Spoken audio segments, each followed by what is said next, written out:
As former Vice President Joe Biden appears more and more on the campaign trail, critics say his verbal gaffes and awkward moments are getting even worse.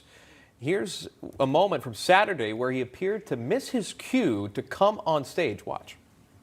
My friend, the next president of the United States of America, Joe Biden. Joe Biden.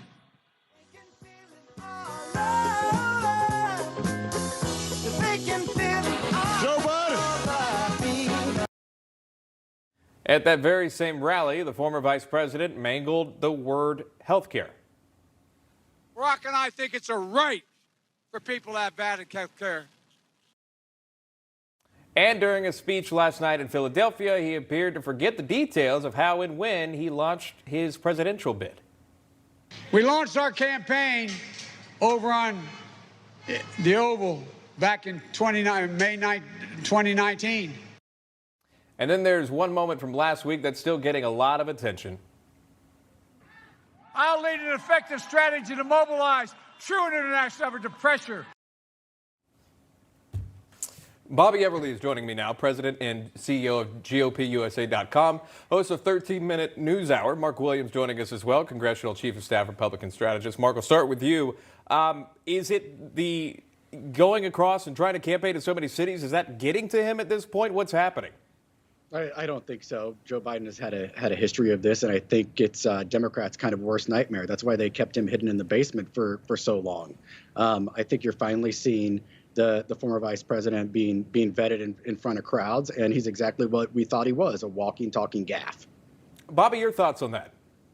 Yeah, I agree. I do think that we are seeing some deterioration, though. I mean, my wife's a neurologist. She sees these types of folks all the time, and you can see over the years that it's gotten worse. But the pressure of having to come out of the basement, as we just heard, it's getting to him, and it's magnifying these gaffes. I mean, I'm just cracking up listening to this, but it's one after another, wearing the wrong jacket, talking about Philadelphia Eagles, all these gaffes that you mentioned. It's getting worse, and it just shows this magnifying glass, this pressure cooker, how President Trump's reacting on one side, going to 5 states in one day, huge rallies, big enthusiasm, lots of energy. And Joe Biden, you don't know if you're going to get the guy jogging, or the guy shuffling up to the podium as he did on the debate. It's very up and down, but you can see it's trending in the wrong direction. I will say Biden's campaign is only focusing on Pennsylvania today. They recently added, a quick stop there in Ohio as well. It's obviously next to Pennsylvania. But that's it. Obviously, the difference there, President Trump will be in Fayetteville, North Carolina in about 45 minutes from now. Mark, people often say this, Mark, that the presidency of the United States is the toughest job in the world. You're looking through this whole election season. Can Biden handle this? I mean, I don't think that he can, and it's clear that he's kind of cracking under the pressure right now.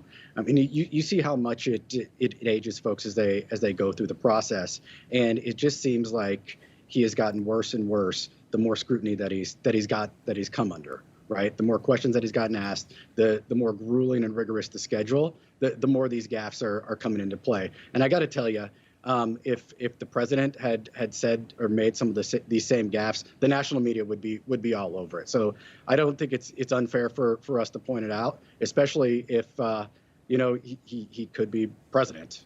Yeah, that's a great point, because there's a lot of guilt. Like people feel bad if they're pointing these things out. But you make a point, and I will be fair. President Trump, when he's reading from prompters, sometimes he stumbles through words, but it's different. It could be a typo, or he read through a word wrong. But these are legitimate gaffes here. Bobby, back to this very same question. The toughest job in the world, running the United States of America. Is Biden mentally fit and physically fit to handle this position?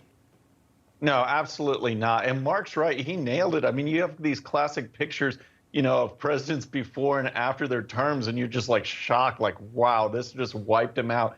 And Joe Biden, he is not ready. And the thing is that we do need to speak about it, because just like the Hunter Biden story, no one else will. No one else will bring these up and remind people that, hey, this guy, he is not fit for the job. He can't handle it. And when you see the pressure of the campaign, the presidency is like a campaign every single day when you're dealing with foreign policy and domestic policy, the politics of the Hill, all of that stuff. And we see right now, this is just an example where folks who haven't voted yet can say, you know what, that guy can't handle it. Look at President Trump.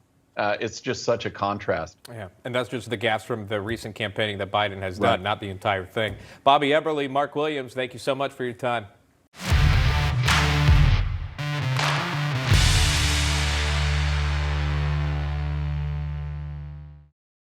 Okay, friends, thanks so much for watching. And before you go, please hit that subscribe button, hit that bell so you'll be notified. And here's a special video just for you so you can watch even more of the 13-minute news hour. And don't forget to check out GOPUSA.com for the best in conservative news and commentary. We'll see you next time.